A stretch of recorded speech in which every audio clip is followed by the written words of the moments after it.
어제 해수부는 그동안 의혹으로만 제기됐던 해수부의 세월호 특조위 활동 방해가 사실이었음을 확인했습니다. 박근혜 정부의 해수부가 특조위 활동을 방해한 건 아예 조사가 시작되기도 전부터죠. 상임위원들이 임명장을 받은 건 2015년 3월 5일, 시행령이 공포된 것은 5월 11일. 그때서야, 5월이 돼서야 정원과 조직 구성이 확정됐고 국무회의에서 예비비 의결한 것이 8월 4일. 그렇게 사무처가 구성된 게 8월 4일입니다. 게다가 특별법이 정한 정원 120명을 구성할 수 있게 된 것은 11월 11일. 그런데 해수부는 특조위 활동 시작을 그해 1월 1일로 기산했죠. 사람도 없고 돈도 없고 사무실도 없는데 무슨 수로 조사를 합니까? 해수부 기산대로면 정원이 갖춰지고 한 달 20일 일하면 그해 12월로 조사위가 끝나는 겁니다. 이건 해도 너무한 말도 안 되는 해수부의 억지인데 조선일보는 세월호 2주년 사슬로 세월호 특조위는 주목할 만한 조사 결과를 하나도 내놓지 못하고 비용만 썼고 광화문 유가족들은 천막에서 단식하고 고함만 외쳐댔기 때문에 세월호 문제가 해결이 안 된다면서 말도 안 되는 억지를 부린 정부가 아니라 유가족과 특조위를 질타하고 광화문 유가족 천막부터 걷어내라고 썼었죠. 조선일보가 보수 이념 지지하는 것은 불만이 없습니다. 하세요. 하는데 세월호 참사 해결을 위해 유가족과 특조위를 공격하는 게 이게 이념과 대체 무슨 상관인가요? 그냥 박근혜 정권 하수인 그거 한 거 아닙니까? 김어준 생각이었습니다.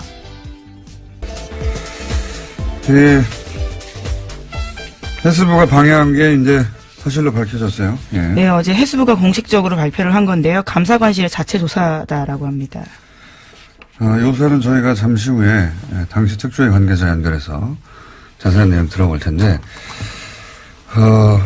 중요한 건 이게 해수부 자체 판단으로 할 수 있는 일이 아니라는 겁니다. 이게. 예, 당시 박근혜 정부 때 말씀하시는 거죠? 그렇죠. 여기 이제 어제 조사 결과로 나온 것도 아예 문건을 만들어서 예. 그렇죠. 대응 문건이 있었습니다. 문건 보면은 여당 추천 위원 전원이 사퇴 또는 뭐 성명 기자회견 이런 내용이 문건으로 있는데 이 문건이 나왔던 당시에는 해수부가 부인했죠. 자기들이 만든 거 아니라고. 근데 해수부가 어떻게 여당 추천 의원 전원 사퇴를 자기들 마음대로 결정합니까? 예. 그리고 이건 장관도 결정한 게 아니라고 봐요. 박근혜 정부 시절에 장관이 무슨 님이냐요? 예. 박근혜 대통령이 최순실이 써준 거 읽으면 그거 받아쓰기 했어요. 장관들은. 저는 이건 애초부터 청와대 지시고 그 지시에 맞춰서 이런 초안을 만들어서 청와대에 보냈다. 청와대에 보낼 때까지 나왔잖아요. 초안을. 이거는 청와대의 지시 사항이라고 저는 강력히 추정하는 바이고. 네, 지난 여름에 나왔던 캐비닛 문건에도 그러한 내용들이 있는데요. 비서실장 주재의 수석비서관 회의 정리 문건이 있었습니다. 여기 보면 세월호 특조위 무력화시켜라. 라는 지시가 있고요. 또 언론과 협조해서 일탈 행위 등을 부각시켜서 세월호 특조위 자체를 무력화라라는 주문이 있다라고 합니다. 그러니까 청와대 지시했고 청와대가 지시하니까 지금 특별법으로 만든 조사위인데 그냥 일개 부처가 아예 와해시키려고 한 거 아닙니까? 그리고 그 초안을 만들어서 청와대에 보냈고 청와대 지시 없이는 뭐 불가능한 일이었다고 보고 예. 그리고 실제로 그대로 진행이 됐죠. 예. 어떻게 진행되는지는 저희가 잠시 후 인터뷰를 하겠고 그리고 또 오늘 추가적으로 밝혀진 건 그렇게 방해의 핵심 역할을 했던 사람들이 지금 현재 고위 공무원들이 해외에 나가 있다는 거 아닙니까 지금? 네, 해외 나가거나 해외 나갈 걸 앞두고 있다라고 오늘 아침 경향신문이 보도했는데요. 세월호 선체 인양 과정의 현장 실무자였다라는 해수부 고위 공무원이 해외 근무를 위해서 면접을 앞두고 있다라고 합니다. 뿐만 아니라 다른 공무원 같은 경우에는 당시 참사 당시에 상황 보고 총괄 책임자였는데 이미 외국에 있다라고 합니다. 그러니까 세월호 2기가 출범하더라도요. 특조위 2기가요. 정작 중요한 조사 대상자들이 다 외국에 있어서 조사가 쉽지 않다라는 겁니다. 외국에 가면 되죠. 특조위가. 네, 국제기구 파견 공무원 같은 경우에 소속된 국제기구가 허가해줘야지만 귀국이 가능하다라고 합니다. 아니 뭐 귀국을 시킵니까? 가서 조사하면 되죠. 네. 이렇게 해서 비하면 글로벌 특조위로 거듭나는. 예, 이 조사를 피하려고 하는 거니까 명백히 예. 교사의 차질을 빈다고 미리 말할 필요 없어요. 예, 심지어 참사 책임자였던 당사자 같은 경우에는요, 감사원 감사에서도 한국 성급에서 돈 받았다는 사실이 드러나서 정직 3개월 중징계 받은 바가 있는데도요, 징계일로부터 1년 6개월이 지났다라는 이유로 해외 파견했다라고 합니다. 이제 다 빼돌리는 거죠. 예. 좀 당연한 이야기인데, 이기 특조위가 좀 더 강력해졌으니까 필요하면 뭐 해외 출장을 단체로 가서라도 꼭 조사를 해야 된다고 봅니다. 예.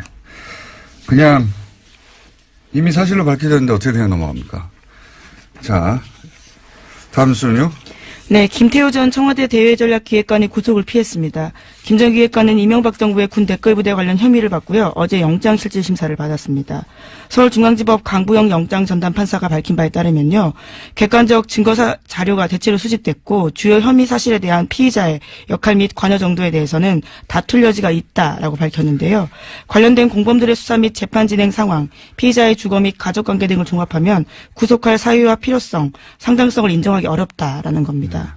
계속 보던 문구인데 구체적인 내용은 저희가 또 영장 해설 전담판사가 대기하고 있기 때문에 이게 뭐 그 김관진 석방 때부터 쭉 이어지는 흐름이죠. 이명박 전 대통령 관련해서 김관진, 임관빈, 김태호까지 사실은 한 단계만 넘어가면 이명박 전 대통령한테 네, 그렇죠. 건너가기 직전에 피의자들인데 이건 군이 대선에 개입한 사건이거든요. 네, 심지어 실무 책임자 같은 경우에 2심까지 징역형이 나왔습니다. 이태하 심리전단장이라고요. 실무 책임자들은 이미 범죄 사실이 인정됐는데 법원에서 그렇죠. 그 예. 지시한 사람들이 다 풀려나는 거예요. 그리고 이 김태호 전 기획관 같은 경우에는 소년 책사로 불렸거든요. 왜 소년 책사로 불렸냐면 2년이 오래됩니다. 서울시장 시절.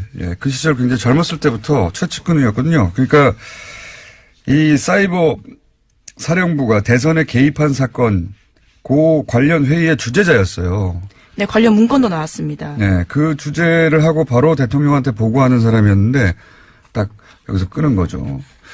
그리고 이제 밸런싱이라고 제가 계속 표현해 왔는데 전병헌 전 수석이 사실은 이게 뭐 당사자는 기분이 나쁘겠으면 논평을 하는 입장에서는 MB가 살렸다고 계속 제가 주장했는데 또다시 영장이 기각됐고 요 사안 묶어서 저희가 잠시 민의로 다뤄보겠습니다.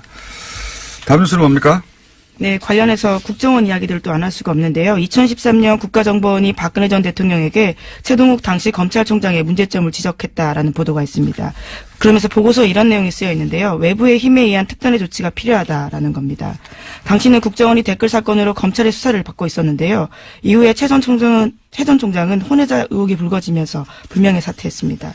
이건 뭐 모두가 그렇게 생각하지만 물증을 잡지 못하는 최동욱 전 총장을 찍어낸 게 결국은 국정원 발 아닌가 생각해 왔는데 그 근거가 하나 나온 거죠. 그러니까 이게 국정원은 당시 이제 범죄 피의자였단 말이죠. 예. 네, 그렇죠. 수사를 받는 대상자였습니다. 강도가 수사관을 날린 거죠. 예. 나 저 사람한테 수사받기 싫어. 그랬더니 그 감독 기관인 청와대가 오케이 날려줄게 하고 날린 거죠, 이게. 예. 네, 외부의 힘에 의한 특단의 조치가 필요하다라는 문구가 특히 눈에 띄는데요. 당시 이후에는 최 전 총장이 언론 보도를 통해 가지고 굉장히 곤혹스러운 상황을 겪었거든요.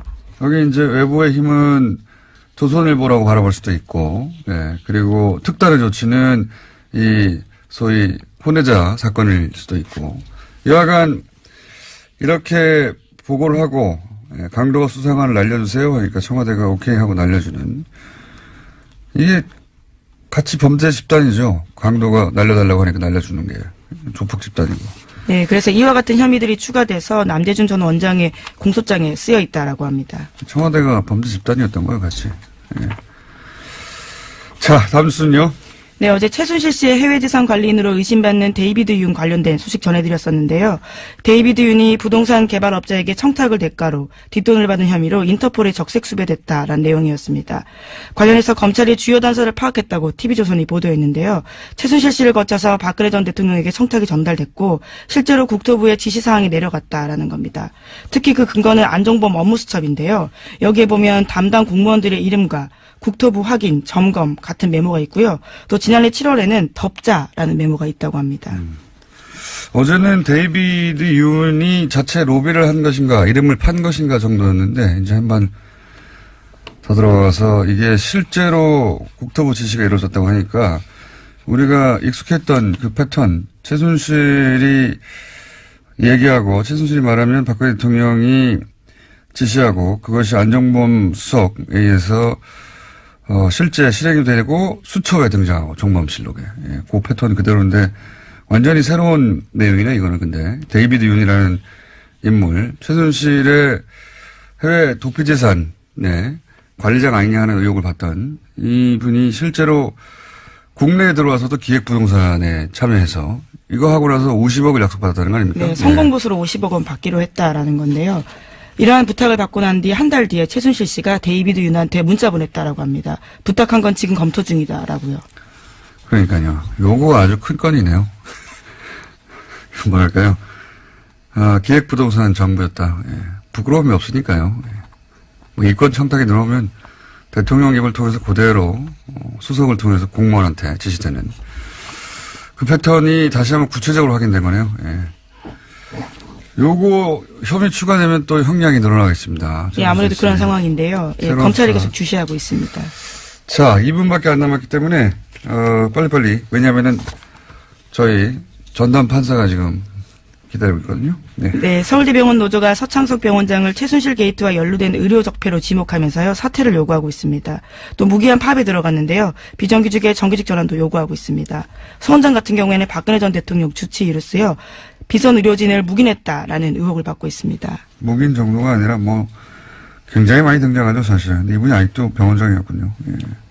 무기한 파업 서울대 병원 입장에서는 당연한 것 같고요. 자, 다음 뉴스는요. 네, 자유한국당 신임 원내대표로 뉴스공장 게스트인 김성태 의원이 선출됐습니다. 김성태 신임 원내대표는 표결에 참여한 자유한국당 의원 가운데 과반 이상의 표를 얻어서 55표인데요. 이번에 신임 원내대표가 됐습니다. 한 표 차이로 과반을 통과했어요. 아주 아슬아슬하게. 저희 고정 코너인 내부자들 어떻게 될까요? 예. 내일 결정되나요? 저도 모르겠습니다. 오늘 통화해 보려고요. 자, 다음은요. 네, 자유한국당은 어제 검찰이 최경환 의원을 상대로 체포동의 요구서가 접수되자 표결에 참여하지 않겠다라는 방침을 정했습니다. 장제원 수석 대변인이 밝힌 바인데요. 자유한국당 의원들은 체포동의안 투표에 참여하지 않는 것이 정당하다면서 그런 선례를 만들었으면 좋겠다는 차원에서 안 한다라고 밝혔습니다. 친박이 아니라 친홍이었으면 지금 전면 투쟁 나섰겠죠. 예. 지난 며칠 전에 저희 예상한 바입니다. 예. 가라 이거죠. 이것은 체포동의안이 통과되라는 겁니다. 예. 이 표결에 참여하는 정당, 정의당, 바른정당, 예. 그리고 여당, 국민의당도 통과시킬 대상자니까요. 예. 예, 물론 이렇게 설명하고 있습니다. 의원 개인들이 적극적으로 설명하고 극복해 나가길 바란다는 마음이다. 라고요. 너 혼자 해보라는 말이죠. 예. 너 혼자 잘 해보고 가라 이런 얘기입니다. 다음 뉴스는요. 네, 국민의당과 바른정당 부산시당이 내년 6월 지방선거 때 후보 단일화를 추진하기로 했습니다. 두 당의 부산시당은요, 그제 부산시의회에서 기자회견을 열고 정책 선거연대 협의체 구성 공동 합의문을 발표했습니다. 그리고 내일 부산시의회에서 안철수 유승민 대표와 의원들이 세미나를 열기도 합니다. 첫 사례네요. 예, 선거연대 한다고 계속 얘기해봤는데, 근데 관련해서 리얼미터가 실시한 부산시장 적합도 여론조사 결과가 재밌습니다. 네. 1, 2, 3위는 이제 친여 성향의, 지금 현재 친여당 성향의 인물들이고, 쭉 보다 보니까 꼴찌에 국민의당 안철수 대표가 있어요. 이거 네, 하위권이라고 할 수 있는데요. 이게 꼴찌예요, 꼴찌. 생각해보면. 왜냐하면, 수치를 제가 말씀드릴 수는 없는데, 바른정당의 모 의원과, 예? 제가 자세한 수치를 말씀드릴 수 없어서 그냥 수치를 빼고 말씀드리면 0.1% 차이거든요, 지금. 부산 출신인데. 자, 어쨌든 처음으로 국민의당과 바른정당 후보 단일화 추진하기로 했다. 해서 관련 여론조사도 지금 언론에 등장하고 있다. 네. 오늘 여기까지 해야 될 것 같습니다. 시간이 부족하네요. 네, 그러시죠. 네, 하나 더 있는데요. 정부의 강정마을 구상권 소송 철회가 있었다라는 소식 짧게 전해드리겠습니다. 보수정당이 이제 전선을 형성하려고 할 뉴스겠네요. 네, 문재인 대통령 공약이기도 했습니다. 이게 당시에 주민들에게 아무런 동의도 받지 않고 추진했던 것이고 그래서 주민들이 나섰더니 전문 시위꾼들이 합류했다면서 네, 그런 식으로 보도했었죠. 주민들한테 동네 주민들은 34억 내놓으라는 거거든요. 이건 그냥 박근혜 정부 시절에 박근혜 정부가 하는 일에 시비 걸면은 끝장 본떠러 보여주겠다. 패가 망신하게 만들겠다는 소송이었죠. 당연히 철회해야 되는 건데. 요걸 이제 그 전선으로 만들어 보려고 보수 매체는 나설 거라고 봅니다. 자, 여기까지 하겠습니다. 시사인의 김은지였습니다. 감사합니다. 바로 이어서군요. 예. 법무부인 동안의 사무장, 뉴스공장의 영장 전문 해설 전직 판사. 이정열 전 부산판사 연결됐습니다. 안녕하십니까? 네, 안녕하십니까? 네. 뭐 예상하셨겠지만, 네. 자, 그동안 도마 반복을 쭉 해왔기 때문에 흐름의 관점에서 한번 짚어주십시오. 예.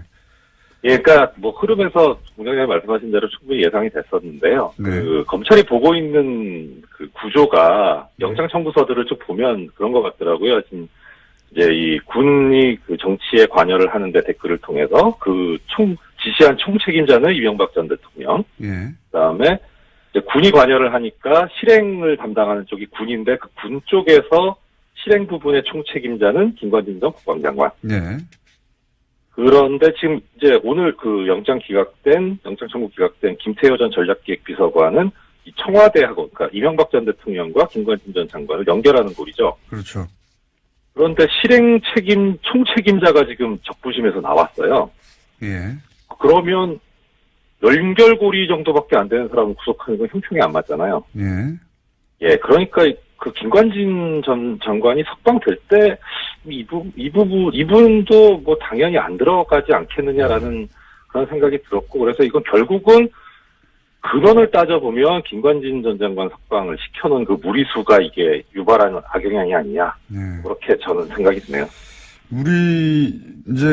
저희가 보기엔 무리수 거기서 보면 승부수였던 것 같아요. 예. 그렇죠. 예. 예, 이게 네.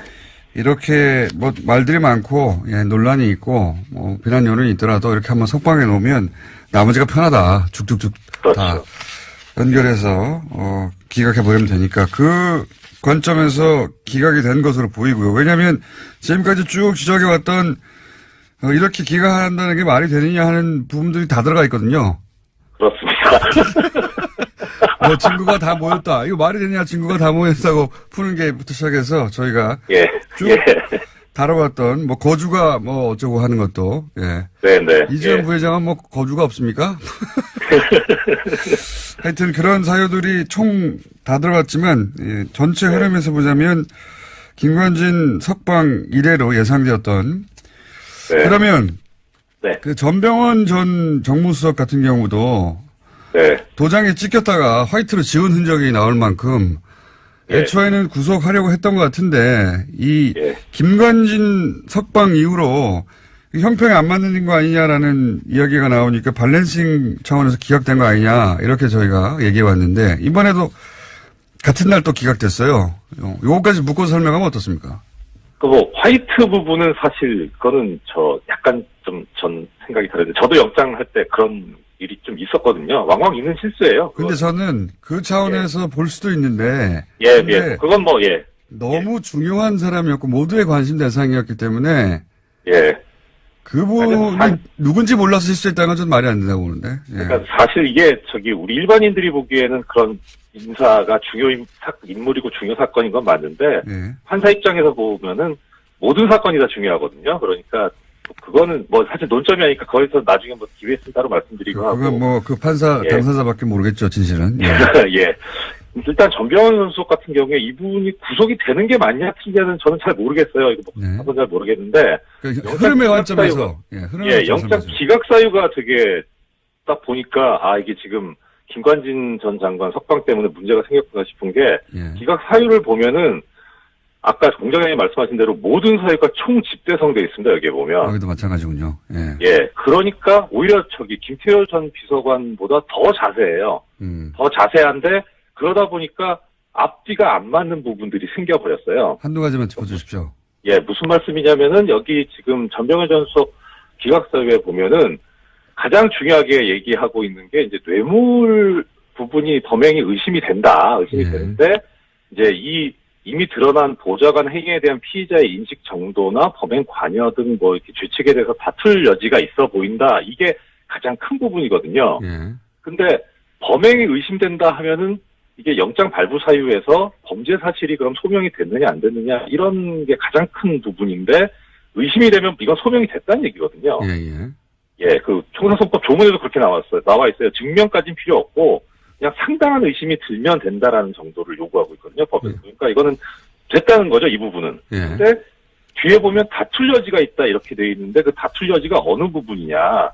이게 뭐 알리바이 같은 그 피의자 쪽에서 증명해야 되는 부분이 아니라 인식 정도 이렇게 나와 있는데 인식 정도 이거는 고의에 관한 문제라 범죄가 성립되냐 안 되냐의 문제거든요. 그러니까 범죄 성립 부분에서 다툴 여지가 있다 이렇게 돼버리는 거하고 앞에 그 뇌물 부분이 뭐 의심이 된다 이건 앞뒤가 안 맞는 얘기인 거예요. 이것도 역시 김관진 석방으로부터 비롯된 그 기준들이 마구 흔들리면서 엉망진창이 돼서 그래서 그걸 끌어다 쓰려다 보니까 김관진 전 장관 석방 때 보면은 그 사유가 또 그때는 그렇게 돼 있었습니다. 뭐 위법한 지시라든가 이런 그 공모 여부에 대한 관여 정도 어쩌 이런 식으로 돼 있어가지고 그 부분을 옮겨다 쓰다 보니 이게 지금 같이 그 달려고 하다가 앞뒤가 안 맞게 꼬여버린 그런 게 여실히 드러나 버렸어요. 그렇군요. 예. 자, 저희가 거의 비슷한 얘기를 몇 달째 하고 있습니다. 몇 달째 하고 있는데. 자꾸 나오는 거 안 좋은 거 아닙니까? 저 청취자님도 뵈서 좋긴 한데. 이게 그러니까 이제 그 이전에는 그 우병우 관련해서 기각들이 많았고, 그렇죠? 네. 네. 이번에는 이제 김관진 전 국방장관을 무리하게 석방시키면서 그 꼬여버린 어떤 영장 발부의 기준들 때문에, 예. 네.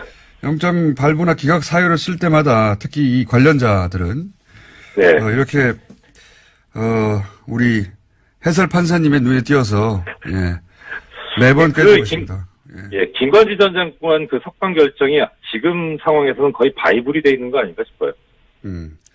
알겠습니다. 오늘 여기까지 하겠습니다. 네, 고맙습니다. 네, 지금까지 법무부인 동안의 사무장 이정렬 전 부장판사였습니다. 박근혜 정부 시절 헬스부가 세월호 특조위 활동을 방해했다는 의혹 사실로 밝혀졌습니다. 세월호 특조위 박종훈 전 상임위원 전화로 연결해 보겠습니다. 안녕하세요. 예, 안녕하세요. 박종훈 변호사입니다. 네, 변호사님 이제 이게 굉장히 여러 차례 제기했던 의혹들이 이제 사실로 밝혀졌는데요. 네네. 근데 문건 얘기를 좀 해보자면, 네. 그 박근혜, 소위 7시간 조사를 막으려고 당시 문건을 보면 여당 추천 전원 사퇴, 성명 발표 특조위 비판하는 또는 네네. 이런 문건의 내용들이 있습니다. 이게 실제 현장에서, 실행이 됐습니까? 네, 맞습니다.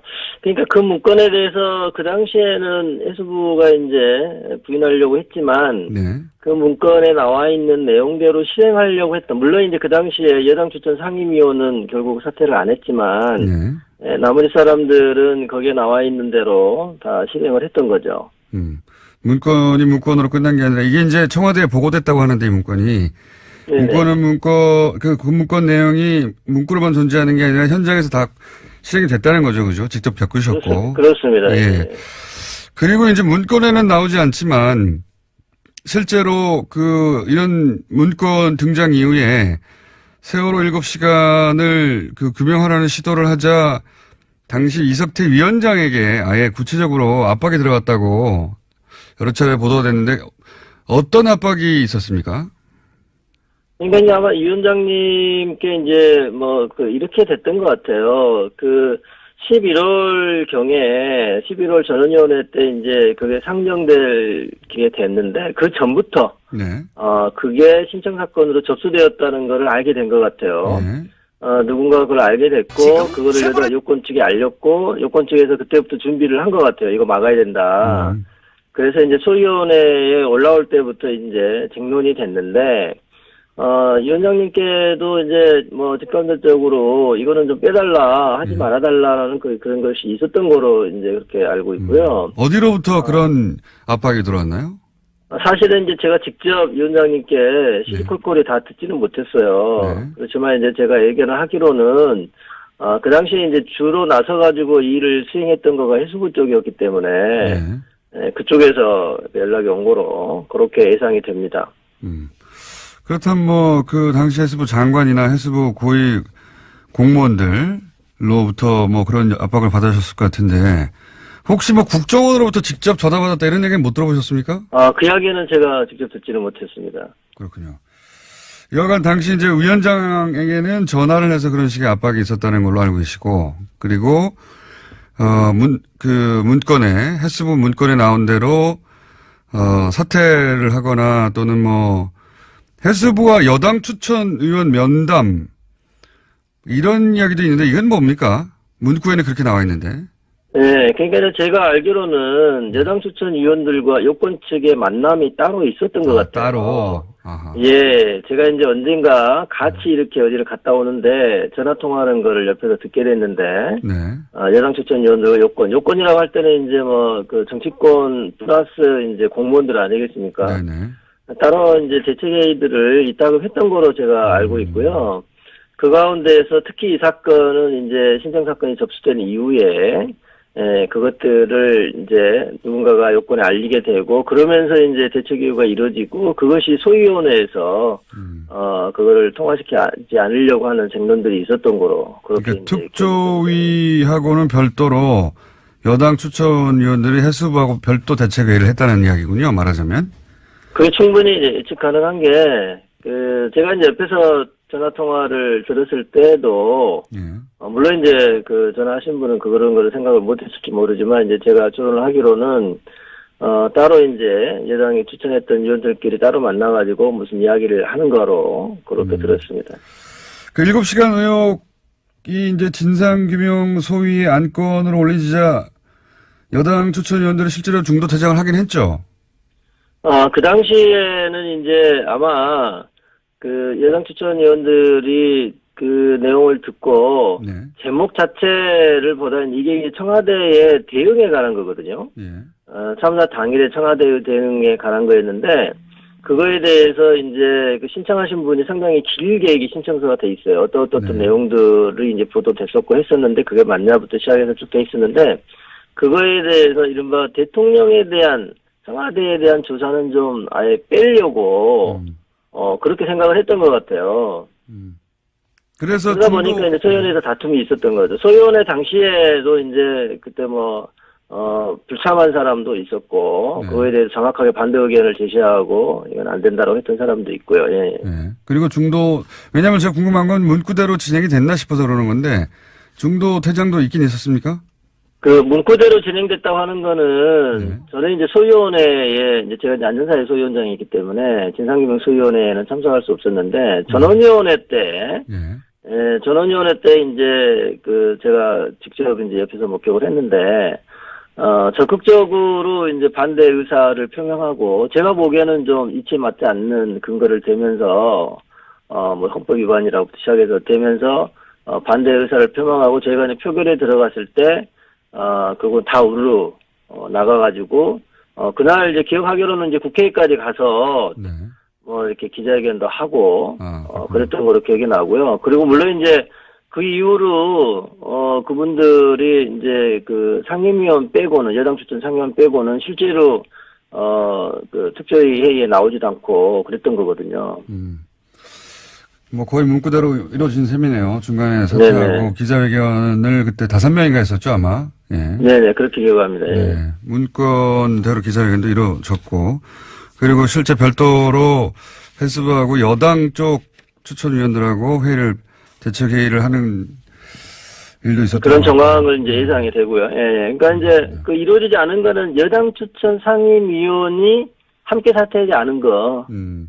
그 정도만 좀 달랐던 것 같고요. 나머지는 거의 그대로 이루어진 거 아닌가 싶습니다.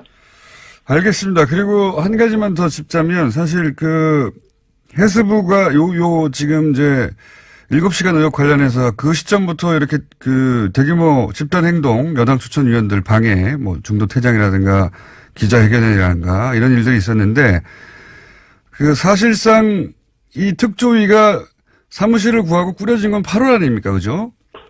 예, 8월 달이 이제 중요한 이유가 그 전에는 그 공식적으로는 상임위원들밖에 없었다는 거거든요. 그러니까요. 그래서 나머지 뭐 이제 민간의 전문위원 몇 사람들이 이제 좀 도와주고 있었던 건데 이른바 이제 하부 조직이 없었던 상황이었어요. 네. 그러다가 8월 4일 날이 중요한 거가 이제 계속적으로 뭐 예산도 아무것도 없었던 상황이었는데 그때 그 전에 직전에 저희가 이제 공무원을 채용을 했거든요. 결정직 공무원을. 채용하는 상황이 되니까 공무원들한테 월급은 줘야 되잖아요. 그러니까요. 예, 그러니까 이제 그 당시에 국무회의에서 예산을 통과시킨 거거든요. 저희가 네. 신청했던 것을 대폭 감액해가지고 그때가 8월 4일이기 때문에 저희 생각에는 이제 공무원도 이제 채용해서 7월 말부터 출근하기 시작을 했고 물론 실제 조사를 해야 되는데. 네, 그래서 이제 조사하려고 하는 바로 그 상황이었기 때문에 공무원이라도 일부 채용이 되고 그리고 예산이 국회를 통과했던 날인 8월 4일로부터 이제는 인정물적 자원이 조금은 구비된 거 아니냐. 예. 그래서 그때부터 특조위가 출범한 거로 봐야 된다. 저희 주장은 그랬고 그것이 실제로 행정법원에서 인정된 거죠. 판례상. 뭐 당연히 뭐 돈도 있고 사무실이 있어야 조사를 할 수 있는데 이게 특별조사위원회 아니니까 그러니까요. 그냥 뭐 심의하는 사람들이 아니거든요. 상임위원들이 앉아가지고 조사를 해야 되기 때문에 당연히 저희는 그 이후에 출범한 거로 그렇게 볼 수밖에 없습니다. 그리고 실제 120명을 이제 정원으로 하고 있는데 그게 또 다 꾸려진 건 11월 거의 중순 다 돼서라고 알고 있는데 120명이요 다 네. 꾸려진 적이 없어요. 특조위 예? 마칠 때까지. 그렇습니까? 그게 예. 왜 그러냐면 이제 파견 공무원도 제대로 정해진 대로 오지를 않았고 저게 이제 특별조사위원회가 상황이 상당히 안 좋았지 않습니까? 그 네. 당시 여당 쪽에서 여권 쪽에서 계속 반대를 했기 때문에 그러니 이제 이 기간이 얼마가 될지 알 수가 없는 거예요. 예. 그러니까 좀 그 유능한 인재를 뽑으려고 해도 그분들이 뭐 예컨대 안정적으로 한 3년간은 내가 그 일을 할 수 있다 이러면 이제 올 수도 있는데 이게 몇 달 후에 끝나버릴지도 모르는 상황이 자꾸 반복이 그렇죠. 되니까 네. 전체를 다 원래 정해진 인원으로 뽑힌 적이 없고 제 기억으로는 100명 이상 같이 근무한 적이 없었던 것 같아요. 정원이 찾던 적도 없다. 네. 그러면 이제 사무실을 구하고 드디어 월급을 줄 수 있게 된 8월부터 따진다 하더라도 만약에 해수부 그 기산한 대로 1월 1일부터 시작이라면 4개월 활동하고 끝나는 거 아닙니까? 해수부 말대로 하면. 네, 그렇죠. 물론 이제 이제 1년 플러스 6개월을 조사할 수 있다고 하는 네. 그거는 이미 저희가 전원위원회에서 의결을 했기 때문에 그래 갈 수는 있었지만 문제는 이게 고의로 생각하면 정부 여당에서는 8개월 동안 일을 못하게 만든 다음에 그렇죠. 8개월을 이미 그냥 조사 못하게 만든 다음에 기간은 기간대로 1월 1일부터 계산해버리는 거죠. 이거는 정말 대단히 악의적인 거라고 볼 수밖에 없어요. 말도 안 되는 거라고 보는데 사무실이 없는데 아무도 없는데 어떻게 조사를 합니까? 어쨌든 그게 다 의도적이었다는 게 이제 처음으로 밝혀졌는데 이게 이제 검찰로 넘어가면 더 많은 사실들이 밝혀지겠죠. 이거는 해수부 내에서 사실은 수사권 없는 상태에서 조사한 거니까요. 네네. 네, 마지막으로 한 가지만 더 여쭤보자면 이 모든 게 그냥 해수부 차원에서 이루어진 일을 보십니까? 그 일을 직접 겪으신 분으로서? 아니, 저는 절대 그렇지 않다고 봅니다. 이게 이제 저는 대한변협 세월호 특위 시절에도 이제 특별법 만드는 운동을 했지 않습니까? 네. 그 당시도 지켜보면 이른바 이제 청와대 라인이라는 게 있었다는 게 명확하게 구별이 돼요. 여당 그 국회의원들 가운데서도. 그러니까 네. 뭐 여당 대표나 원내대표가 이게 주로 하는 게 아니라 제 기억으로는 이제 김재원 그 당시 원내수석 부대표가 네. 주로 했던 거로 기억이 되고요. 특히 2015년 1월 달에 김재원 의원이 그 당시에 이제 그 세월호 특조위를 세금 도둑이라고는 프레임으로 몰고 갔거든요. 그렇죠. 세금 도둑이라고 했죠. 그 이후부터 이제 모든 게 꼬이기 시작한 거예요. 그 전만 해도 파견 공무원들이 그렇게까지 뭐 방해하거나 그거보다는 빨리 설립하게 해주고 자기네는 이제 빠지려고 했던 건데 그 말이 나온 다음부터는 이제 협조가 안 되고 심지어 여당 추천 상임위원이 공무원들 다 그냥 언대복귀 시켜버리는 상황까지 가게 되고 그래서 직원도 없고 그냥 임시 공간만 덩그러니 있는 상황에서 상임원 안전이 있는 그런 상황까지 갔던 거거든요. 그것이 어떻게 해수부 단독으로는 될 수가 없는 거죠. 그러니까 충분히 청와대 라인하고 교감한 다음에 그런 일이 이루어질 거로 저는 이해하고 있습니다. 알겠습니다. 오늘 여기까지 하고요. 검찰 조사 또 시작되면 그때 또 한번 모시겠습니다. 감사합니다. 네, 감사합니다. 네, 지금까지 세월호 특조위 박종훈 전 상임위원이었습니다.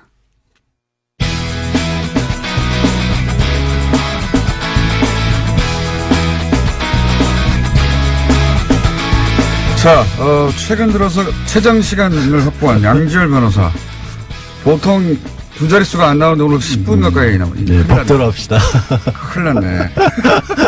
법대로 합시다를 맡고 있는 양지열 변호사입니다. 네, 3분 이내로 네, 끝내야 되는데. 그러게 말입니다. 2개 정도 해야 되겠네요. 이렇게 되면. 주제 2개 들고 왔어요, 그래서. 할 말씀 없으실까봐. 자, 네. 우선 장시호 씨. 네. 예. 항소를 했는데 검찰은 항소를 안 했어요. 원래 이제 불이익 변경 금지 원칙이라 그래서 불이익 변경 금지 원칙. 예. 1심에서 재판을 2년 6개월을 받았으면 예. 피고인이 항소를 하면은 최소한 항소심에서 아무리 올라가진 않는다. 그러니까 깎아줄 수 있어도 더 늘어나지 않는다는데 그거를 예외로 두는 게 검찰도 같이 항소를 하면 검찰도 항소를 했기 때문에 2년 6개월보다 올라갈 수가 있거든요. 그게 보통 상례예요. 그런데 이번에는 검찰이 안 해버렸죠. 이게 무슨 말인지 잘 모르실 것 같은데 원래 이제 약식 명령 같은 거 있잖아요. 좀 가벼운 거. 그렇죠. 예. 벌금으로 그냥 끝낼 수 있는. 예. 근데 거기 보면은 뭐 정식 재판 청구할 때 항상 나오거든요. 근데 정식 재판을 청구해서 이제 피의자 권리를 보호받고 싶어도 혹시 이거 벌금 20만 원이었는데 정식 재판하면 50만 원 되는 거 아니야? 이런 두려움 때문에 정식 재판을 청구를 포기할까봐 그 피의자 권리 보호 차원에서 재판을 해도 더 올라가진 않는다. 더 올라가지 않는다. 더 올려치지는 않는다. 이게 불이익 변경 금지라고 하는. 그래서 저는 이제 약식명도 받아보셨나 봐요. 저희 준 법조인 생활을 한 10년 가까이 하다 보니까 웬만한 잡지식은 다 갖고 있습니다. 근데 그래서 1심보다 조건이 근데 검찰이 항소를 포기. 그렇죠. 예. 해야 되거든요. 보통은 잘 안 하죠, 그렇게. 포기 안 하죠. 검찰도 기본 자존심이 있는데. 근데 아마 검찰에서는 최소한 1년 6개월 했다가 2년 6개월 나왔고 검찰로서 장시호 씨에게 해줄 수 있는 최대한의 배려인 거죠, 법적으로 가능한. 그러니까 검찰은 항소를 포기했고 그러니까 검찰 요 1심보다는 더 높은 형량은 나올 수가 없죠. 나올 수 없게 만들어준 배려예요, 기본적으로. 그리고 아마도 이제 조심스럽긴 하지만 항소심 같은 경우에 좀 잘 뭐 법정에서 다투기도 하고 항소심 법원이 조금 더 봐주면 한 6개월 정도 빠질 수가 있거든요. 그러면 2년이 되고 그러면 지금 법정 구속이 됐기 때문에 이미 6개월 구속에 법정 구속 한 2, 3개월 더하면 1년 가까이 되니까 1년 가까이 되고 2년에 한 3분의 1 이상을 채우거든요. 그러면 이제 집행유예로 풀어줄 가능성이 조금 더 높아졌다고 볼 수 있습니다. 그 가능성을 검찰에 열어준 거예요. 그렇죠. 검찰 입장에서는 뭐가 어떻게 됐든 미안하단 말이에요. 예, 검찰 입장에서는. 그러니까 법원에 대해서도 좀 얘기를 한 거죠. 우리도 이렇게까지 하는데 좀 봐주십시오라는 얘기를 조심스럽게 했다라고 봐요. 검찰이 이런 사건에 항소를 포기하는 건 굉장히 이례적인데. 그렇죠. 뜻을 표현한 겁니다. 이거 너무한 거 아니에요? 그래서 인지 장시호 씨도 처음 하는 얘기도 법정에서 또 했어요. 맞습니다. 깜짝 놀랐어요. 최순실이 지난해 10월에 독일에 간 이후에도 영재센터에 돈을 받아내려고 했었다. 세 번째 돈도 달라고. 이미 얘기가 다 돼 있었다. 근데 최순실 관련해서는 그렇게 새로운 사실을 내놓는데 EBS라든가. EBS 사장 인선도 있었다. 네. EBS 이제 돈도 없는 것인데 거기서 후원을 뭐 이틀 만에 따냈다든가 이런 거 말도 안 되죠. 국가 지원이 들어가는데 왜 돈이 없어요? 아니 제 말은 이런 후원을 EBS가 단독으로 한다든가 그런 사례를 찾아보시면 거의 없어요. 보통 1년 전에 결정이 되죠. 예산 결정은. 그러니까요. 그 전해 이 공조직은 전에 예산이 확정되고 나면 빼도 박도 못하는 경우가 많은데 EBS가 이렇게 단독으로 결정한다는 게 후원을 어린이 돕기 위해서 했답니다. 이틀 만에. 이틀 만에. 해보세요 한번. 급한 일이잖아요. 2년 전에 해도 안 돼요. 이틀 전에 했는데 바로 됐다는 거 아닙니까? 당일날인가 이틀 전인가? 네, 이틀 전에. 근데 이제 그런 의혹은 있었는데 이제 구체적으로 증언을 했습니다. 네. 네. 근데 삼성 관련해서 삼성에 불리한 증언은 사실 번복도 했어요. 예상치 못하게. 그거를 완전히 번복됐다고 해야 될지. 약해졌어요. 좀 약해지긴 했어요. 그 이유는 저도 좀 약간 저는 의심스럽고. 정유라 씨 강도 사건이 심리적 영향을 미쳤다고 봅니다. 원래 이제 정유라 씨 강도 사건 때문에 혹은 자신의 재판이 끝난 다음에 미뤄서 이제 증인 출석을 한 번 더 미뤘다가 나온 거 아니에요? 네. 뭐 그런 무섭죠? 어떤 영향도 있었을 수도 있겠죠. 같은 사건이 연루됐는데 집에 들어와가지고 칼로 찔렀어요. 그것이 누군가 사주했든 아니든 간에 무섭죠. 근데 이제 법정 구속돼 있으니까 좀 덜 무섭지 않았을까요? 근데 아니, 왜 줄였는지는 모르겠는데 또 더 신기한 거는 사실 내용이 크게 바뀌진 않았어요. 약간 발을 뺐고 자세한 내막은 잘 모르겠다는 정도였는데 상당히 많은 언론에서 그거를 주로 이제 큰 타이틀로 뽑더라고요. 삼성에 대해서는 말을 번복했다. 모른다. 모호해진 건 사실입니다. 근데 장시호 씨의 증언 내용보다는 언론이 그걸 더 크게 다루는 것 같아서 그게 조금 저는 뭐 이상하긴 그렇게 하거든요. 보여지도록 원할 수도 있어요. 뭐 삼성이 좋잖아요, 그러면. 아, 그런가요? 예. 자, 그럼 제가 한 얘기는 아닙니다. 장시호 씨 같은 경우에 항소를 포기했다는 게 특이한 포인트이기 때문에 한번 짚어봤고요. 네. 검찰이 포기했다는 거. 근데 그게 이제 그 효과는 이렇게 되면 집행유예로 나올 가능성이 보장되는 건 아니면 높아진다. 조금 더 높아졌고 새로운 증언도 했으니까. 검찰이 미안했다. 예. 예. 그리고 법원에 항의하는 것과 마찬가지다. 그런 의미도 좀 있고요. 그걸 예리하게 짚어줘야 되는데 짚어주지 않기 때문에 저희가 또 짚어줬고요. 짚어드렸잖아요, 여태까지. 전 무한검증할 때까지 그런. 비트코인 하나 하기로 내가 시간 3분밖에 안 남았네. 벌써 3분이면 우리 충분하잖아요, 원래. 그렇죠. 두 개도 할 수 있어요. 비트코인이 법적인 관점에서. 법적인 관점에서 이게 문제가 비트코인이라고 하는 게 원래 이제 실물의 화폐를 대체하는 거니까 사실은 화폐나 금이 아닌 거잖아요. 그러니까 정보만 가지고 사람들이 경제활동할 수 있게끔 도와주는 대체제인데 그러다 보니까 이상하게 우리나라에서 너무 많이 몰린 거예요. 이게 전 세계에서 비트코인 거의 20% 가까이 된다고 하는데 그러니까 GDP는 1.9%거든요. 그러니까 GDP 대비 혹은 뭐 경제 수준 대비 전 세계에서 가장 1위예요, 1위. 예. 가장 그 거래량이 많고 그만큼 투기가 됐다는 얘기죠. 그래서 뭐 그라운드 제로다. 정말 만약에 핵폭발이 일어난다면 한국에서 일어날 수밖에 없다라는 분석까지 나오고 있는 비트코인 상황인데 관련해서. 문제는 정부가 지금 이게 그래서 규제를 강력하게 하겠다는 거 처음에는 아닙니까? 금융위원회에서 했었어요. 예. 이거를. 그래서 금융위에서 한다는 얘기는 뭐냐면 어찌됐든 새로운 금융상품 내지는 경제와 관련된 활동을 핀테크라고 하죠. 봐서 핀테크. 이거를 지원하는 거 그런 용어나 답을 안 하는 거 보니까 핀테크. 파이낸스와 테크놀로지, 금융과 기술이 합쳐진 거죠. 새로운 거. 저기 IT는 제가 일을 했었던 사람입니다. 휴대폰 결제 뭐 테헤란로에서 제가 신용카드, 벤처 창업하려고 했던 사람이에요. 핀테크 못했잖아요. 핀테크. 그러니까 금융의 관점에서 접근하다가 접근을 하다가 예. 이게 투기가 너무 많이 일어나고 실제로 1,000억 원대 이미 다단계 사기까지도 적발이 됐거든요. 예. 그래서 이거를 주로 법무부 이관상으로 옮겨버렸어요. 그 법무부에서는 아무래도 이런 부분을 규제의 일변도로 갈 가능성이 높거든요. 그래서 이거를 걱정하는 분들이 많은 게 사실은 저도 얘기를 하고 뭐 비트코인이 뭔지 대략적으로는 알지만 그런 세대가 아니잖아요. 네. 이제 이런 세상이 완전히 바뀌는 세상에 대비한 어떤 경제 그 하나의 흐름인데 이거를 과거의 기존의 틀에서 뭐 제어하는 것이 맞느냐라는 반론들이 굉장히 거세게 있고 저는 지금은 규제가 맞다고 보고요. 근데 어쩔 수 없는 것 같아요. 지금 왜냐하면 투자자에 대한 보호 장치가 없어요. 지금. 이게 투자가 아니니까 지금 예. 유사수신업으로만 겨우 투기니까. 50만 원이가 내고 나면 아무나 거래소 열 수가 있는 상황이기 때문에 초등학생들도 이게 편의점 가는 돈으로 한다고 하거든요. 투자를. 근데 이제 이거를 이제 비트코인이 뭔지 머리 잘 안 들어오실 것 같은데 이거는 일종의 플랫폼입니다. 이렇게 말하면은 이해할 수 좀 더 쉽게 설명하면 그러니까 정보예요. 금 같은 게 없고 예를 들어서 김어준 공장장이 50개가 있다라면 정보만 있는 거지 실제 뭐가 현물이 오가는 게 아니거든요. 그 신문에 다 나온 얘기고요. 이거 그 똑같은 얘기하고 있잖아요. 어차피. 개념을 잡으려면 뭐냐면 그 은행을 끼고 우리가 거래를 하잖아요. 그렇죠. 예. 플랫폼이라는 얘기는 은행을 끼지 않고 P2P라는 건 사람과 사람끼리 옛날에 바로 파일 다운받듯이. 이거 생각하시면 우버 있잖아요. 우버는 조금 더 익숙하니까. 우버가 택시 회사가 없는데 가운데 플랫폼에 하나 껴가지고 중개만 해주는 그렇죠. 거죠. 차가 남는 사람과 차를 필요한 사람 연결해 주는 거거든요. 그러니까 해외 어느 곳에 송금을 하더라도 수신료 같은 게 전혀 필요 없다라는 게 기본적인 접근 방법이 왜 어차피 정보만 왔다 갔다 하면 되니까. 그러니까 이런 게 나타났어요. 미국의 랜딩 클럽 같은 사례는 뭐냐면 돈이 필요한 사람이 있고 돈을 빌리라는 사람이 있습니다. 근데 이걸 중개만 해주는 거예요. 플랫폼, 은행이 아니라 플랫폼이에요, 이게 하나의. 그렇죠. 이걸 자세히 설명하려면 지금부터 한 30분 정도가 있어도 부족한 상황인데.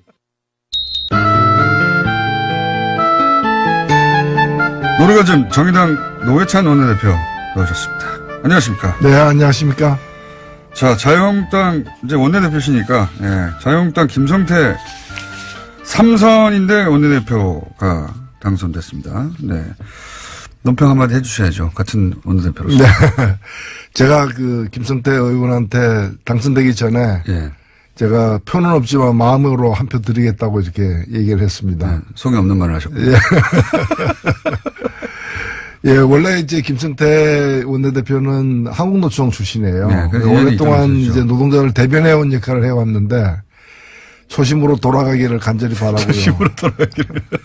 그리고 또 원래 좀 정의파예요. 예. 예. 정의파인데 물론 이제 정의를 찾기 힘든 당이긴 하지만은 좀 이 정의의 편에 서서 문제를 풀도록 예. 기원합니다. 자, 일단 축하 말씀 해주셨고, 실제로는 막 싸우겠죠. 예. 어느 것 하나, 뭐랄까, 같은 편에 설, 일이 없을 것 같은 어떤 두 정당의 원내대표. 근데 이제 노동운동을 하셨기 때문에, 네. 예. 그때도 좀 아셨습니까? 저는 굉장히 오래전부터 알아서 20년 전부터 알았어요. 그렇군요. 예. 예. 그래서 막말하기 힘드시겠군요. 예, 뉴스 공장에서 배출한 3호 예, 대표입니다. 뉴스 공장이 고정 코너 하셨던 그러다가 대표 되셨던 분들 중에 끝이 좋은 분이 아직 없는데. 자, 김성태 의원님 내일 나오실지 모르니까 그 얘기는 그때 하기라고. 지난주 이제 본격 불거지긴 했는데, 예. 지난주 수요일 코너 이후에 불거진 일이기 때문에, 네. 국민의당에서 이제 박주원 사태가 벌어졌어요. 예. 네. 사실은 한 10년 전쯤의 일인데, 박주원 최고위원이, DJ 비자금 의혹을 이제 제기했던, 그건 좀 뭐랍니까. 벌금 맞았죠? 주성영 의원이 벌금을 허위사실이었다고. 예. 예. 그렇게 맞았는데. 판정이 났죠. 예. 결론이 결론이 났는데 그때 실제 자료를 준 사람이 국민의당 현재 최고위원이다. 그래서 사실은 국민의당 내부에서 난리가 났잖아요. 네. 이 사건의 효과를 두고 한쪽에서는 이제 통합 드라이브에 제동이 걸릴 것이다라고 해석하기도 하고 한쪽에서는 이제는 뭐 이렇게까지 됐으면 친한파의 속성이 저러하니 이제 사실상 호남계는 결별 기정사실화 하는 거 아니겠냐. 이렇게 양쪽으로 해석이 갈리는데 어떻게 보십니까? 예, 일단은 주장들이 서로 엇갈리고는 있지만은 시간이 지나면서 주승영 의원 전 의원이 한 얘기가 예. 사실로 좀 확인되는. 최근의 인터뷰는 또 박주원 최고는 전혀 그런 적이 없다고 했다고 최근의 인터뷰는 설사 그런 말을 했다 하더라도 이렇게 바뀌었어요. 예, 그래서 여러 가지로 좀 주장이 흔들리고 있어요. 예. 사실관계가 흔들리고 있기 때문에 어느 게 사실인지는 거의 이제 짐작이 되고 있는 상황이라고 보여지고 그럼 그런 사람이 어떻게 최고위원을 애초에 어떻게 거기 들어갔는가. 예. 이제 그런 게 이제 문제가 사실 제기되는 거고 좀 친한 진영의 어떤 신뢰성이라거나 이런 것들이 좀 흠집이 간 건 사실이죠. 인적 구성도 이거 치는 게 아니냐 뭐 이런 비판도 있고요. 예. 네. 그래서 바른정당하고 합치려고 하는 거 아니냐 뭐 이런 얘기도 있긴 합니다만 어떻게 전망하십니까? 그래서 결국은 통합하겠다고 계속 갈 거다. 이 사태가 통합이든 또 그 반대든 결정적 영향을 주지는 않을 것이고요. 흠집 내기 정도는로 끝날 거는 같은데 제가 볼 때는 통합 드라이브는 계속 걸 것 같고요. 예. 결국에 사실 이번에 대표가 되면 지지율 오를 거라고 얘기했지만 지지율이 전혀 오르지 않고 떨어졌죠 오히려. 예, 광주 같은 데서도 오히려 정의당보다도 더 이렇게 뒤로 빠지는 자유한국당보다 더 떨어진 경우도 있습니다. 상황이죠. 예. 이제 그런 상황에서 지방선거를 돌파하지 못하면은 거의 막이 내려질 수 있다라고 이제 그런 위기감이 지금 국민의당 주류나 또는 바른당에도 그런 위기감이 있는 게 아니냐. 그렇다면은 그런 걸 돌파하기 위해서 이제 통합. 근데 통합이 여러 가지로 이제 통합을 하기 위해서 이뤄야 될 것들이 이제 많기 때문에 선거연대 정도 까지는 갈 수 있지 않겠는가. 그리고 선거연대를 가게 되면은 서울이나 경기 또는 몇 개 지역에서 나름대로 이렇게 호각세를 갖다가 만들어낼 수도 있다고 보입니다. 통합까지는 안 갈 거라고 보십니까? 그러니까 지방선거 전에?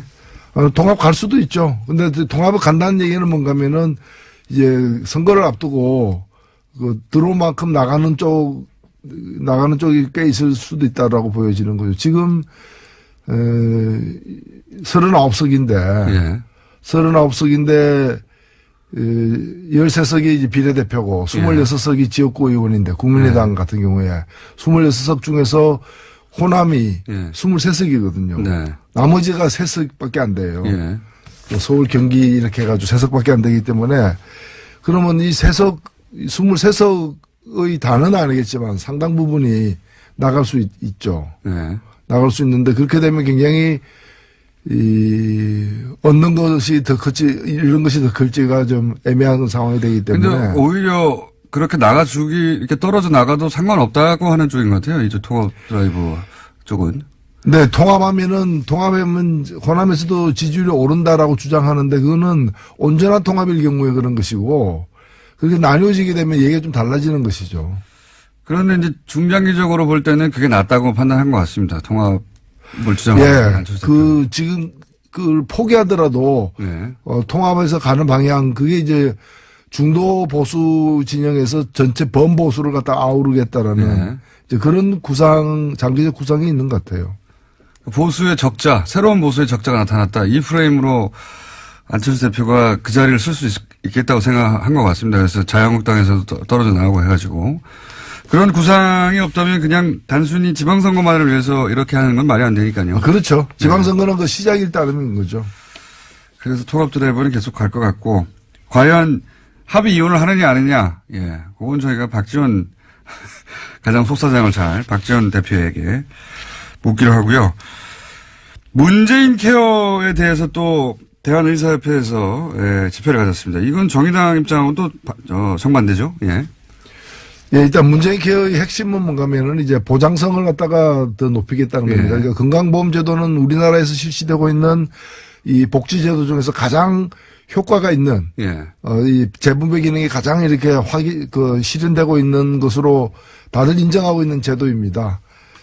제도인데. 비교적 잘 되고 있다, 전 세계적으로. 그렇죠. 잘 되고. 미국보다도 훨씬 나은 제도고요. 예.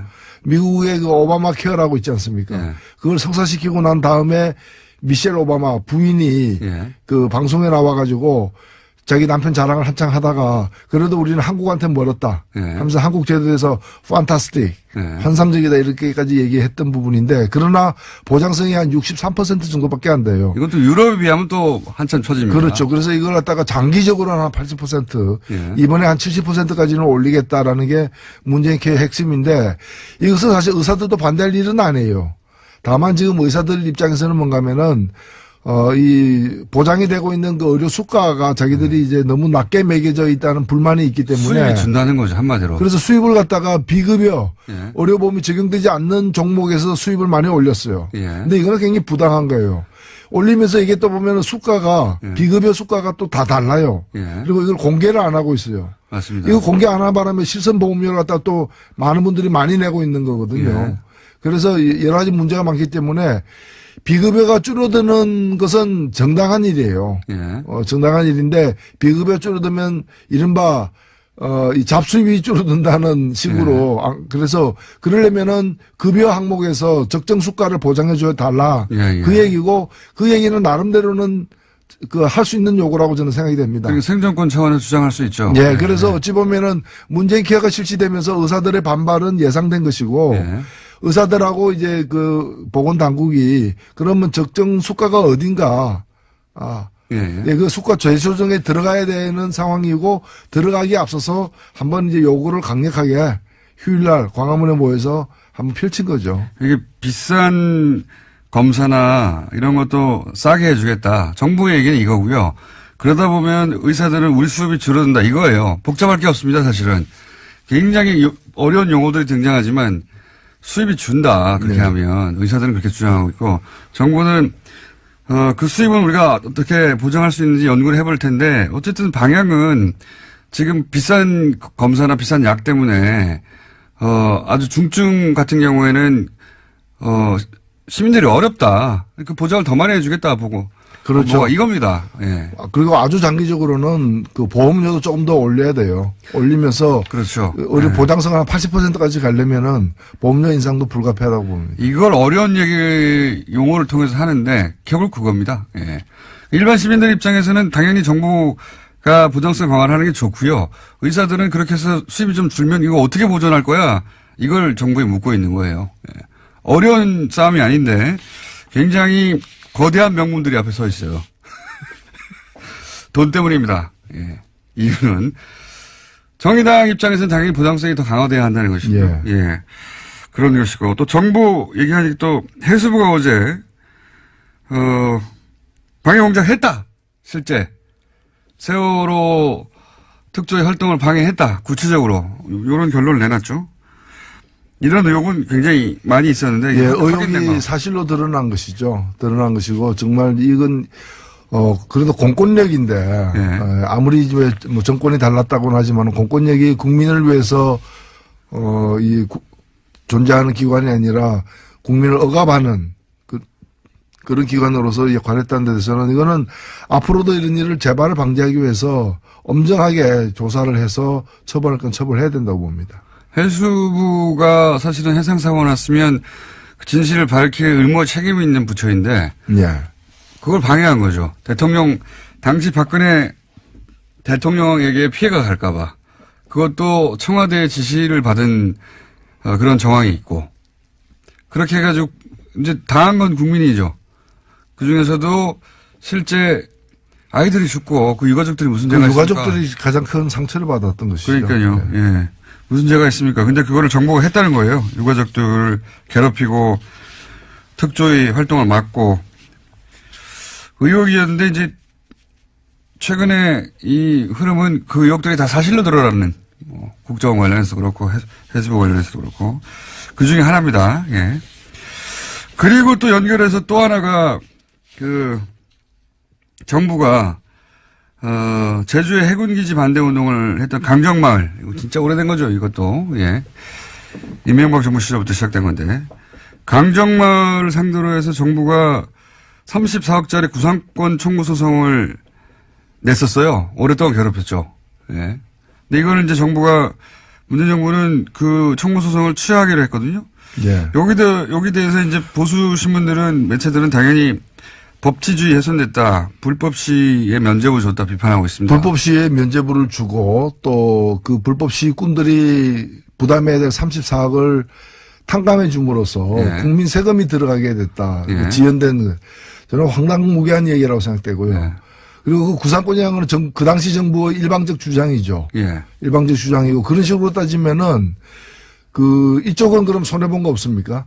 그 강정마을에 주민들의 동의 없이 해군기지를 만든다고 하는 과정에서 그 주민들이 받은 피해, 생업이 전폐되다시피 하고 서로 갈등이라거나 재산상 손실이라거나 공동체 파괴됐어요, 완전히. 그럼요. 그거 다 예. 합치면은 그보다 더 큰 금액일 수도 있는 것이고. 거꾸로 저는 정부를 상대로 소송을 해야 된다고. 예, 생각합니다. 그렇죠. 그리고 또 하나는 뭔가면은 구상권 같은 걸 이제 청구하려면은 예.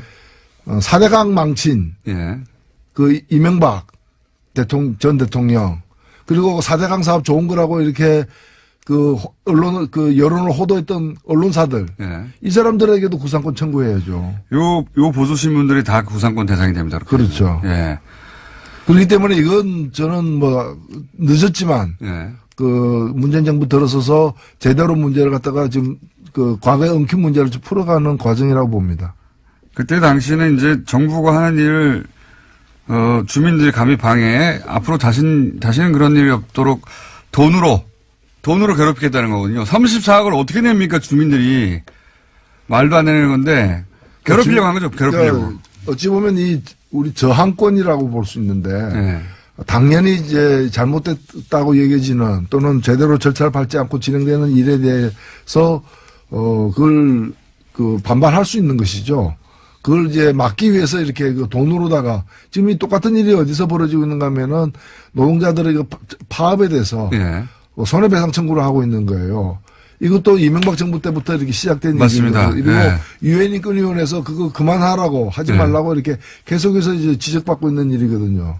그게 세월호 집회로 인해서 피해를 입었다고 하는 그 상가들 모아가지고 요런 거를 또 하기도 했고 사실은 이명박 정권 시절부터 정부가 추진한 일에 항의하는 사람들 또는 뭐 그로 인해서 피해를 입은 사람들이 이런 집회를 하면 이런 식으로 소송을 통해 가지고 예, 괴롭히는 걸 정말 많이 했어요. 예, 그렇죠. 예, 그런 건 정말 많이 했고 그 중에 이제 강정마을 주민들 같은 경우는 그 공동체도 파괴됐고 먹고 이 생활이 중지된 거죠. 예, 그분들을 상대로 해서 정부를 상대로 까불면 끝장을 보겠다는 식으로 본때로 보여주는 소송이었기 때문에. 이걸 법률용어로 겁박한다 그러죠. 겁박이요? 겁박한다. 예. 과거에는 체류탄 쏴가지고 이제. 그건 못하니까. 시위하는 사람을 물리쳤다면 이제는 이런 이제 손해배상 청구나 구상권 행사 등을 통해 가지고 이렇게 겁박하는 거죠. 돈으로 소송하는 건 이명박 정부 시절부터 시작된 하나의 패턴입니다. 예. 그럼 진짜 괴롭거든요. 예. 당하기 시작하면. 그리고 이런 소송은 오래 걸리거든요. 아무리 명분이 주민들에게 있다 하더라도 실제 끌려다녀야 되는 거 아닙니까? 이거 진짜 괴로워요. 소송 당하기 시작하면. 그걸 정부가 멈추려 했다는 것이고요. 예. 자, 국민의당 얘기도 했고, 바른정당 얘기도 좀 했고, 정부 얘기도 했고, 한국당 얘기를 안 했네요? 자유한국당. 예. 제가 오늘이 12월 13일이죠. 예. 바로 1년 전에 어떤 일이 있은 줄 아십니까? 13일이면 탄핵안 통과된 직후인데요. 통과된 직후에 예. 지금은 바른당에 있다가 자유한국당으로 다시 복귀한 네. 김무성 의원이 예. 작년 딱 1년 전 오늘 뭐라고 얘기했는가 하면은 새누리당은 해체하고 재산은 굳고 환수해야 된다 이랬거든요. 예. 그리고 그 당산이 뭐니 다 재벌들 예. 쥐어짜서 받은 돈이니까 그거 다 국고 환수해야 된다 그랬죠. 예. 예. 그래서 거기 그 당사로 다시 들어왔어요. 저는 1년이 지났지만은 예. 이 말은 정말 정확한 지적이었고 정당한 예. 문제 제기였다고 생각되고 지금 대한민국에 해체돼야 되는데 해체 안 되고 있는 조직이 두 개가 있어요. 두 개가 있습니까? 예, 자유한국당하고 정경련. 아, 정경련. 예, 정경련 여전히 그 50층짜리 건물 유지하면서 버젓이 있다는 걸 우리 국민들이 아마 요즘에 잘 안 나오니까 잘 잊고 그렇죠. 있는. 최순실 사태 초기에 정경련이 너무 깊숙이 관련돼서 정경련 해체 이런 얘기 막 나오지 않았습니까? 나왔죠. 그리고 예.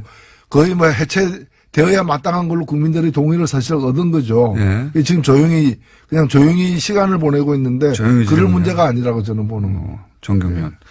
그렇군요. 김무성 대표가 그때 다시는 안 볼 것처럼 정말 많은 얘기를 했고 그중에서 그 가장 치명적인 것 중에 하나가 자유한국당 재산 그거 재벌들한테 다 뺏은 거 아니야. 군사정권 시절에. 네. 그런 얘기를 본인 입으로 했어요. 본인 입으로 해가지고 그리고 실제 그때 당시 JTBC였던 것 같은데 JTBC가 팩트체크 쭉 해가지고 엄청 많은 돈을 뺏었구나 하고 재산 목록 쫙 정리했었거든요. 네. 다시 들어갔습니다.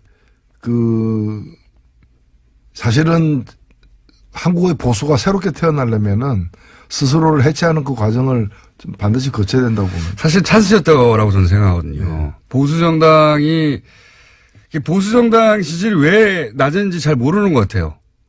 그냥 현 정부를 반대하는 것으로 충분히 과거의 보수 세력을 직결시킬 수 있을 거라고 착각하는 것 같은데요. 이 문재인 정부가 지지율이 높은 건 여러 가지 이유도 있지만 보수가 너무 못해요. 현재. 뭔가 예전에 하다못해 천막 당사 같은 퍼포먼스라도 좀 있어야 되는데 아무것도 없이 그냥 이래가지고 이게 찬스를 놓치고 있다고 저는 생각합니다. 보수정당이. 망해 가고 있는 거죠. 근데 지방선거 이후에 지방선거 때 자유한국당이 원하는 만큼의 결과를 못 내면 흔들릴 거 아닙니까? 실제. 그렇죠? 그래서 지방선거를 기점으로 한 정계 대개편, 이런 가능성이 충분히 있지 않을까요? 국민의당이나 바른정당도 그것 때문에 움직이는 것 같고, 지금. 근데 문제는 이제 국회죠. 사실 국회 의석은 이제 다음 선거 때까지는 변함이 없기 때문에. 3년이 남았으니까. 예. 변함이 없기 때문에, 지금도 보면은 야당 지지율 다 합쳐가지고 30%밖에 안 되잖아요. 네. 다 합쳐가지고. 네. 다 합쳐. 근데 이제 실제로 그 국회 내에서 보면은 그 다 합치면 의석이 50%가 훨씬 넘잖아요. 네. 그래서 이런 상황이 바뀌지 않기 때문에 이것이 가장 큰 문제가 되고 있다. 그래서 국회의 어떤 이 1년 전에 네. 2016년에 이렇게 만들어진 이 그 국회 정치 지형을 어떻게 돌파할 것이냐가 가장 관건이 되는 거죠. 만약에 예를 들어서 뭐 만약입니다만 국민의당이 합의 이혼을 했어요. 그래서 한 20여 석 가까이 떨어졌습니다. 그리고 그 국민의당이 이제 정책 그 공조를 민주당하고 더 긴밀히 한다 하더라도 그럼 어떻게 됩니까? 대결 구도가 자유한국당과 바른정당과 국민의당이 합친 곳이 손을 잡고 한 20여 석으로 손을 잡고 그럼 100 그쪽이 더 많네요. 많죠. 네, 그쪽이 더 많네요. 국민의당이 어떻게 쪼개지는가에 따라 다른 문제죠. 네. 그렇군요. 예. 네. 그렇게 합쳐지면은 보수로 분류될 우리나라 정치 기형 기준으로 보수로 분류될 의석수가 더 많습니다. 저는 그래서 지금 집권 여당이 그 문제에 대해서 나름대로의 돌파할 방안을 내놔야 된다고 봅니다. 그거 쉽지 않은 문제인데 어떻게 조언하시겠습니까? 저는 뭐 선거제도 개편이라거나 아하. 또는 개헌안이라거나 그리고 공수처 문제 또 몇 가지 주요한 그 이 핵심적 과제에 대해서 합의안을 만들고 그에 대한 어떤 연대 이게 이른바 그 개혁연대죠. 나라다운 나라를 세우기 위한 개혁연대를 갖다가 광범위하게 구축해서 과반 의석을 갖다 확보하는 것이 굉장히 중요하다고 봅니다. 선거제도 개편 이거 굉장히 중요한 건데 정의당 입장에서는 엄청나게 목말라 하는 거 아닙니까 이게. 그렇죠? 예. 뭐 지금은 정의당만은 사실 아니죠. 뭐 국민의당이나 하여튼 야당 입장에서는 자유한국당만 빼고는 이 선거제도 개편을 원할 것 같아요. 예. 독일식 정당방문제 얘기도 계속 나오고 이거는 뭐 정의당이 수십 년째 진보 정당이 주도하게 왔던 건데 그 얘기를 다음 주에 한번 자세히 볼까요? 네. 왜 예를 들면 독일식 정당방문제 말은 많이 들어봤는데 정확히 뭔지 잘 모르시는 분도 많거든요. 우리나라에 딱 맞는지 안 맞는지 또 논란도 있죠. 예. 일단은 국민들이 지지한 만큼 그대로 이제 의석을 갖는 겁니다. 그러니까 정의당 같은 경우에 2016년 총선에서 작년 총선에서 7.3%의 정당 지지율을 얻었거든요. 정당 투표에서. 그럼 독일 같으면은 7.3% 얻었으면은 의석도 7.3% 갖는 겁니다. 맞습니다. 그러면 300석 중에 7.3%는 22석이 되는 거죠. 엄청나게 큰 거죠. 지금 정의당이 22석이라면은 저는 엄청나게 많은 일을 갖다가 정의당 혼자서 하는 것이 아니라 더민주당하고 같이 한다거나 해가지고 많은 걸 돌파해낼 수 있었다고 사실 생각되거든요. 정의당 입장에서는 아니 정육점 가서 소고기를 샀는데 730g을 샀어요. 집에 와서 보니까 200g밖에 없는 거예요. 왜 200g인가 하면 정의당이 지금 의석은 6%잖아요. 6석이니까 2%죠. 만일에 국회에서 총리를 뽑는다. 실세 총리를 뽑는다. 그러면 국민들의 7.3%가 정의당에게 자기를 대신해달라고 이렇게 표를 위임했는데 정의당이 국회 내에서 대변할 수 있는 것은 2%밖에 안 된다는 거죠. 5%가 없어져 버렸어요. 그래서 이건 정의당만이 아니라 어떤 정당이든 민심을 얻은 만큼 국민으로부터 지지를 받은 만큼 권력을 행사하는 그런 선거제도로 그것이 독일식이든 영국식이든 무슨 식이든 간에 뭐 영국식은 아닙니다만은 연동형 비례대표제라고도 부르는 그런 선거제도로 바꾸는 것이 일단 공정하다는 거죠. 그게 듣기에도 당연히 합리적인데 우리나라 비교해 보시면 우리는 49.9%를 받아도 50.1% 받은 사람 한 사람은 뽑거든요. 그러니까 49.9%를 지지하는 사람들을 대변하는 의원은 진출 못하는 겁니다. 그런 거죠. 정의당도 7% 정도를 전국적으로 받는데 7%만큼의 의석수를 못 얻는 거죠. 선거제도 때문에. 어떤 그 지역 정당이 아닌 전국 정당이 있어가지고 모든 선거구에서 나가가지고 다 30%를 받으면 지지율 30%인 정당은 지금 굉장한 거 아닙니까? 두 번째 정당 정도 돼야 되는데 모든 지역구 나가가지고 출마해가지고 30% 받으면 다 떨어지는 거죠. 그렇죠. 한 사람도 당선자가 없는 지역구에서는. 그래서 이런 이 맹점을 갖다가 좀 바꾸는 선거제도 개편이 무엇보다도 시급하다 이렇게 보입니다. 그걸 다음 주에 자세히 구체적으로 얘기를 좀 해보죠. 네. 왜냐면 이제 개헌 이야기가 나올 때가 됐거든요. 예. 자, 오늘 여기까지 하겠습니다. 지금까지 노회찬 원내대표였습니다. 감사합니다. 네, 감사합니다. 자, 과학 팟캐스트를 사실상 하나밖에 없기 때문에 이끌고 있는 원종우 씨. 오늘 주제가 뭡니까? 네, 안녕하세요. 원종우입니다. 근데 방금 양지열 변호사님이 네. 시선 집중의 캐스팅이 진행자로. 예, 게스트가 아니라. 그러니까 캐스팅. 예, 캐스팅이, 진행자로 캐스팅이 일단 임시로 됐다라고. 임시로. 예. 저는 뭐 임시로 끝날 거라고 봅니다만. 예. 예, 뭐, 저한테도 연락들 주시면 제가 어디든 나가서, 뭐, 임시든, 뭐, 레귤러든 열심히 하겠습니다. 네. 오늘은 성탄절도 다가오고 또 겨울하면 어쩐지 커플의 계절 이런 느낌이 왠지 좀 있어요. 뭐, 실제로 그런지 모르겠는데. 그렇게 주장하는 거죠. 자기들이 추우니까. 누구 생기라고. 겨울이라고 뭐 사랑이 더 잘 되고 그런 게 뭐가 있겠습니까만은. 어쨌든. 예, 그래서, 사랑의, 좀 동심 파괴를 제가 하려고요. 동심 파괴. 사랑의 생물학. 예. 네. 사랑이란 것이 정말 뭐 그렇게 훌륭하고 숭고한 것이냐. 라고, 이게 뭐랄까요. 이게 다 로맨틱한 상상을 깨는. 그렇습니다. 화학이죠, 화학. 예. 그 원래 과학의 역할이 좀 그런 게 있잖아요. 예. 그 이야기를 좀 해보시려고. 네.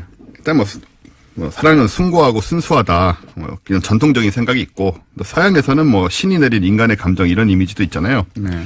근데 뭐 뇌과학이 발달하면서 이제 사랑이 역시나 네. 뇌 속의 활동일 수밖에 없다라는 게 이제 좀 많이 정리가 됐죠.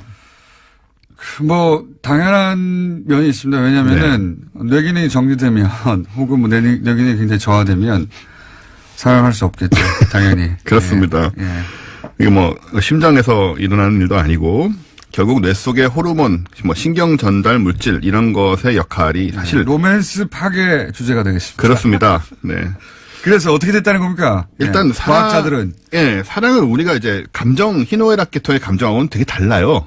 우리 같은 감정이라고 생각하는데 사랑은 이제 호르몬의 화학적 영향이 거의 다라고 봐도 과언이 아니다. 그래서 굳이 따지자면 사랑은 배고픔이나 목마름과 비슷한 상태입니다. 본능의 영역이군요. 예, 그 감정하고 달라요. 일반 감정하고. 예. 그리고 사랑에 우리가 빠지면 가장 즉시 작용하는 호르몬이 다들 한번 들어보셨을 거예요. 도파민이라는 거거든요. 예. 이 도파민은 마약입니다. 네. 마약 성분과 같은 역할을 한다는 같은 거죠. 코카인과 거의 같은 역할을 하고요. 쾌감 호르몬이고, 그래서 이제 이 호르몬이 분비가 막 되면서 이제 굉장한 기쁨을, 사랑의 기쁨이라는 건 사실 이것의 역할인 거죠. 그리고 중독도 되고요. 그래서 사랑에 중독되는 것 역시 이제 이 마약의, 뇌내 마약의 역할이다. 그리고 또 마약처럼 일정 정도 중독되고 나면 무덤덤해지기도 내성이 하고. 생깁니다. 내성이 생기기도 하는 네. 것이고. 그래서 이제 그 내성에 의하여 이혼 시기가 결정되기도 하고. 그렇죠. 결별 시기가 결정되기도 하고. 그걸 막는 게 이제 그 사회 제도와 윤리와 기타 등등의 제도가 탄생하게 된 거죠. 그렇습니다. 그게 없으면 이제 이 약이 떨어지면 효과가 떨어지고. 근데 웃긴 게 뭐냐면 이 도파민도 이 내성이 생기는 것도 한 사람에게만 내성이 생겨요. 다른 사람이 생기면 다시 도파민이 확 올라옵니다. 네. 예, 이런 이상한 짐승이죠, 특징이 있고. 짐승. 그리고 우리 소위 콩깍지 낀다는 거 있잖아요. 예. 콩깍지 낀다는 거는 페닐에틸아민이라는 호르몬이 그 역할을 하는데 예. 이 호르몬이 분비가 되면 평범한 사람 특별해 보이고 콩깍지의 전형적인 증상이죠. 단점이 잘 안 보인다. 예. 모든 게 너그럽게 보인다. 이게 이제 페닐에틸아민이 만들어내는 뇌내 현상이죠. 근데 또 저런 종류의 사람도 있어요. 엄마가 아기를 안고 있으면. 네.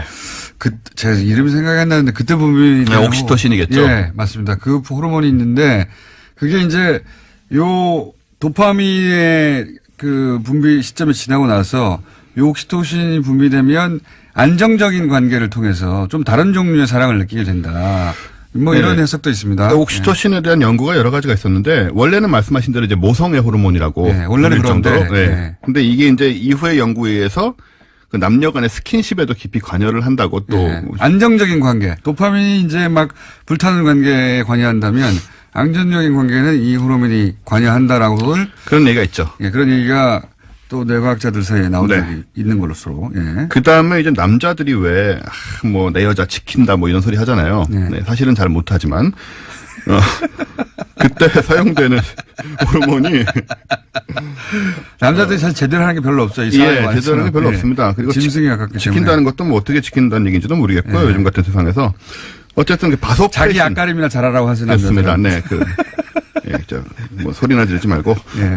바소프레신이라는 호르몬이 바로 그 역할을 하는데 예. 이게 남성형 애정 호르몬이라고. 예. 근데 이 바소프레신의 훌륭한 점은 이게 많이 분비되는 사람은 다른 이성에게 한눈을 안 팔아요.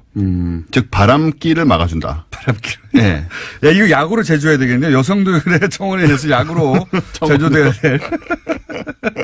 아, 기억나네요. 이게 일부 일처제. 그렇습니다. 일부 일처제 호르몬이라고 불립니다. 그렇죠? 네. 맞죠? 예. 그래서 이게 이제 사람에 다 따라서 예. 분비되는 사람이 있고 이제 별로 덜 분비되는 사람이 있는 거고 예. 그거에 의해서 굉장히 영향을 받게 되죠. 우리가. 이게 덜 분비된다고 또 그 능력이 따라줘야 돼요. 그렇죠. 예, 그 여러 가지로 이렇게 생각같이 이렇게 쉽진 않습니다만은. 예. 호르몬만으로는 결정이 안 됩니다. 이게. 그래서 이 바소프레신은 이제 다른 이성에게 한눈을 팔지 않는다는 얘기는 자기 영역권 안에 있는 사람에 대한 집착이 큰 거예요. 그러니까 내 가족이다, 내 뭐 여자다, 뭐 남자다. 뭐 요거 이렇게 많이 나오면은 또 의처증이나 의부증으로 갈 수도 있겠네요. 그럴 수도 있겠죠. 예. 그러니까 적당히. 약 조절 잘해야 되겠네요. 네. 만드실 때. 그러니까 요게 또 나이가 들면서 떨어지면 예. 굉장히 안 그러던 사람이 또 이렇게 바람기가 생기기도 하고. 황혼 이혼으로 갑니다. 그렇게 그렇습니다. 예. 그런 식으로 우리가 호르몬에 많은 영향을 받고 있다.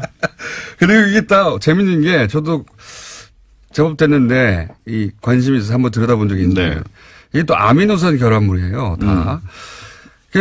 쭉 이렇게 들여다보다 보면 야 이거 결국 뭐 아미노산이냐? 우리가 아미노산에 의해서 아미노산은 그냥 화학 실험실에서 하는 약물 그 물질 같은 느낌이 강하잖아요. 그렇죠. 예. 네. 뭐 우리가 사실은 그렇습니다. 그러니까 뭐 사랑 뭐 겨울에 커플하고 그렇게까지 뭐 그렇게 의미를 둘 필요가 없다는. 오래 지나지 않아서 저는 이걸 강화하는 약물이 나오지 않을까. 그럴 수 있을 것 같아요. 예. 예. 이걸 놓칠 리가 있는가. 제약회사들이. 지금까지 안 나오는 게 신기하죠. 마지막 약물 그러면서. 네. 그래서 이제 이거를 바람기가 있는 배우자 일 경우에 제약회사로부터 사가지고 몰래 약에 타는 거죠. 그렇죠. 상대방의 음식에 계속. 그래서 일부 일처제 호르몬 이런 거 계속 타가지고 예. 근데 이제 요즘에 네. 이제 이런 관점에 또 좀 상당히 세기를 박은 실험이 하나 있었는데 왜 여성분들 피임약 드시잖아요. 네. 피임약을 먹으면 이상형이 바뀌어요. 그런 연구 결과가 있습니다. 예, 영국 스코틀랜드 스털링 대학에서 네. 이 피임약을 복용하는 만 18세에서 24세 여성 18명 네. 그리고 복용하지 않는 37명을 대상으로 취향 조사를 했거든요. 그러니까 그 전과 후를 비교를 했다. 그렇죠, 그렇죠. 네. 그 조사에 사용된 얼굴은 이제 컴퓨터 그래픽으로 남녀 20명의 사진을 합성했어요. 네. 그리고 모니터에 이제 매력적이라고 생각하는 얼굴을 선택하도록 한 거죠. 네. 그 결과 피임약을 복용하지 않은 그룹은 두 차례의 조사에서 전부 남성적인 얼굴에서 매력을 느끼는 것으로. 동의를 했는데. 그렇죠. 예. 근데 피임약을 복용한 경우에는 복용 전에는 남성적인 얼굴에 매력을 느끼다가 네. 복용 후에는 이 비율이 매우 낮아지게 됩니다. 아, 유의미한 변화가 있더라. 그렇죠. 그러니까 남성적인 얼굴이라는 건 각지고 좀 이렇게 네. 그런 거잖아요. 네. 털, 수염 많고 뭐 이런 거요. 그러니까 호르몬의 작용 때문이다. 네. 네. 그래서 이걸 어떻게 해석할 수 있냐면 임신 가능성이니까는 피임약을 안 먹고 네. 임신 가능성이 높아지는 기간에는 남성적인 외모에 끌리는 그런 경향, 여러 가지 번식이라든가 이런 욕구 때문이죠. 네. 그러다가 피임약으로 이제 임신 가능성이 낮게 되면 이성 취향까지 훨씬 덜 남성적 혹은 좀 여성성 자기가 익숙한 모습으로 변하는 겁니다. 그래요? 네. 그래서 이제 결국은 이 이상형 혹은 남성을 보는 기준 혹은 이것도 역시 호르몬의 작용이 그런 거죠. 명백하다라고 하는 그렇습니다. 방증이 되는 연구 결과다. 네. 남자들을 바꾸는 무슨 약은 없어요? 쉽지 않을 것 같아요. 남자들이란 건 원래 단순하고 강렬해서 원래 단순한 게 고치기가 힘들어 이게. 그렇습니다. 약간 미미하고 복잡해야 되는데. 네. 그래서 우리가 이제 순수한 사랑이라고 느끼는 감정의 거의 전부가 호르몬 작용이 아니겠느냐. 강력한 호르몬 작용 아니겠냐. 근데 말씀하신 대로 반대로 생각하면 호르몬을 조절하면 사랑의 감정을 일으키거나 없앨 수도 있지 않을까. 그래서 저는 이게 이제 뭐랄까요. 우리 인식에 반하기 때문에. 네. 사랑이라는 감정이 워낙 순수하고 사랑이라는 감정이 위대하고 이런 그렇죠. 이제 그런 믿음을 강화시켜 왔잖아요. 문화적으로. 네. 그런데 이게 호르몬 조정으로 약물로 조정을 안 할 수 있다 그러면 이게 상상이 깨지는 건데 그래서 지금까지 이런 이야기 안 나온 게 아마 그런 문화적인 압박이 좀 있는 것 같아요. 왜냐하면 저항 심리가 있겠죠. 네. 약을 먹어서 사랑하게 된다거나 안 하게 된다거나 혹은 뭐 일부 일처제 이게 예. 그 납득 뭐랄까 용인이 잘 안 되는 거죠. 그렇죠. 이제 좀 사람에 따라 불쾌할 수도 있고 네. 그래서 이런 연구들이 실제로 사랑의 신비를 제거하고 뭐 사랑을 신체 활동으로 전락시킨다는 주장이 많이 있는데 특히 이제 1975년에 이제 네. 그때쯤부터 뇌과학으로 사랑을 연구하기 시작했어요. 이 연구를 한다고 하자 미국의 상원의원인 윌리엄 프록스마이어라는 사람이 있는데 이 양반이 이제 의회에서 아예 2억 명의 미국인들이 수수께끼로 남겨놓고 싶어하는 것 중에 으뜸이 어떻게 우리가 사랑에 빠지는지 문제인데 네. 이거를 우리가 과학적으로 연구하는 건 난 절대 반대다. 네. 이렇게 이제 공언을 하면서 아주 반대를 하기도 했어요. 이런 정서가 이제 누구에게나 조금씩 있는 거죠. 맞습니다. 이런 화학 물질을 연구하는 과학자들이 그럼 사랑은 잘하느냐? 그럴 리가 없다고 봐요. 그거하고 상관없죠, 사실. 아무 상관 없습니다. 도파민의 역할이구나. 그걸 이해하는 것과 실제 사랑을 잘하는 것과는 아무 상관이 없다. 아무 상관이 없습니다. 예. 그래서 약물이 나올 것 같다. 네. 그래도 생각해보면 이제 우리가 이게 뭐 뇌 활동, 이거 호르몬 활동이라고 해서 감정 자체가 없어지는 건 아니잖아요. 그리고 이걸 자기 마음대로 조정할 수 있는 것도 아니에요. 조정할 수 있는 것도 아니고. 불가항력적인 면이 있습니다. 네. 예. 어쨌든 원인이 무엇이든 뭐 행복과 즐거움을 주니까 호르몬 역할이든 뭐든 간에 사람들은 계속 뭐 사랑에 목을 메고 올겨울에도 다 알겠죠. 커플로 행복할 근데 것 약이 같다. 나오면 이제 누가 사랑한다면 약 먹어서 그러겠죠. 그러겠죠. 네. 좀 여기까지 기대되고요. 하겠습니다.